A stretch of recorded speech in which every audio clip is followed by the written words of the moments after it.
evils that they have allowed to develop within themselves. So when we start out with the problems, we try to figure out how to straighten out the life we live. And I know some little children that worked out some pretty good ideas on this.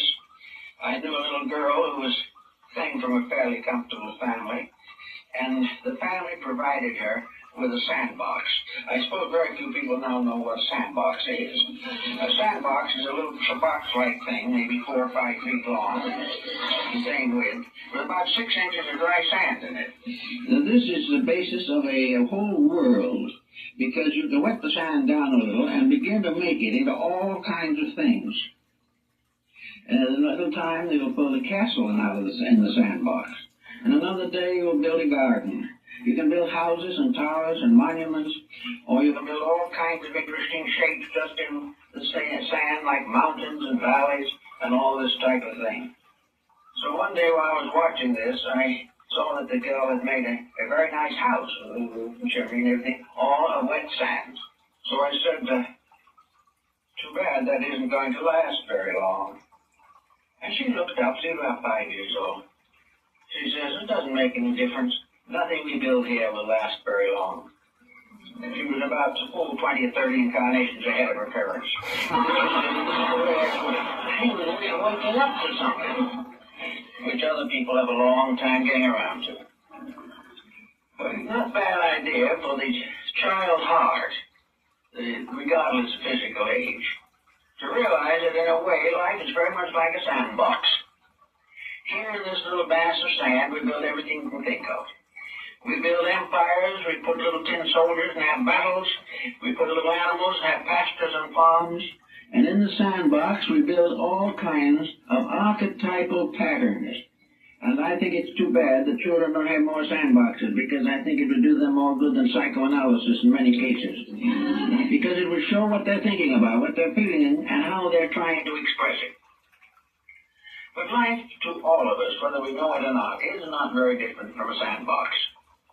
It can be very elaborate, but at the present time the sandbox is there, but because of the smog we can hardly see the box, let alone with it.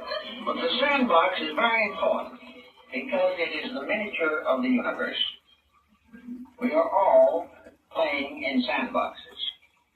And we are all also largely playing in the same sandbox, which is a little larger. And as each person comes along, the first thing he does is tear down the previous work in the sandbox and put his own in its place.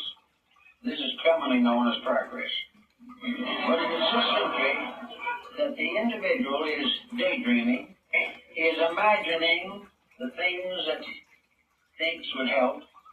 But in the long analysis, the small child is the one who realizes that it's all in the sandbox. It has not yet been overwhelmed or influenced to the degree that it assumes that the things that are built in the sandbox are frightfully important and are going to change the course of history.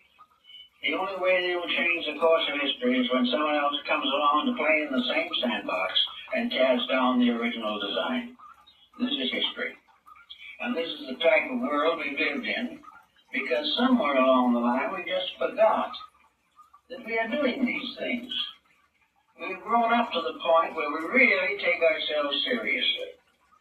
Each generation takes itself seriously. Each individual becomes deeply concerned, not with his integrities, but with the passing shadows which he casts upon society. We are all in the same fix. But the child that Mencius mentions is the child with the child's heart, regardless of age. A child heart that in all things simply sees reality. Just simply sees the thing as it is.